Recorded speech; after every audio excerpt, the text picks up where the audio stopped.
Hi friends, துணி வச்சு தைக்கும் போது அந்த துணி வந்து சரியாக நகர்த்தி கொடுக்கல அப்படின்னாக்கா இந்த மெத்தட் வந்து ட்ரை பண்ணி பாருங்கள். துணியை நகர்த்தி கொடுக்கறது எது? அந்த அடியில் இருக்க பல்லு அதுதானுங்களா? இப்போ அந்த பல்லு வந்து எப்படி க்ளீன் பண்ணுறது அப்படிங்கிறத பார்க்கலாம்.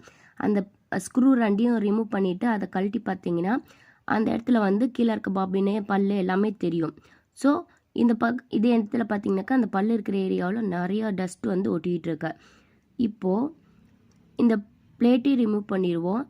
இந்த ப்ரெஷர் ஃபுட் இருக்கு இல்லைங்களா, ப்ரெஷர் ஃபுட்டையும் நம்ம எடுத்துருவோம். எடுத்துகிட்டு பார்த்தீங்கன்னா அந்த பல்லு மட்டும் நமக்கு தனியாக நல்லா தெரியும், தெளிவாகவே தெரியும்.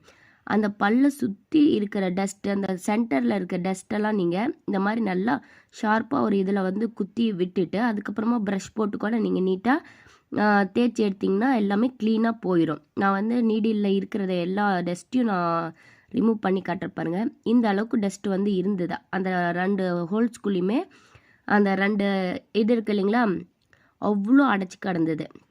இந்த மாதிரி ஒருத்தர் கொண்டு வந்து மிஷின் கொடுக்கும்போது இந்த பேசிக்கான விஷயங்களை நாமளே ரெடி பண்ணிக்கலாம்.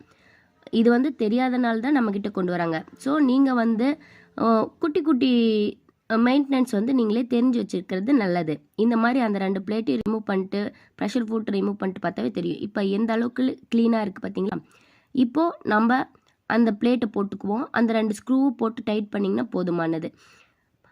அதுக்கப்புறம் ப்ரெஷர் ஃபுட் போட்டு நீங்கள் லாக் பண்ணிக்கலாம். ஓகே, தடா. இது போல் இருக்க மிஷின்ஸோட ப்ராப்ளம்ஸ் அண்ட் ரெமிடிஸ் மெயின்டெனன்ஸ்க்கு நம்ம சேனலை பேஜை ஃபாலோ பண்ணிக்கோங்க.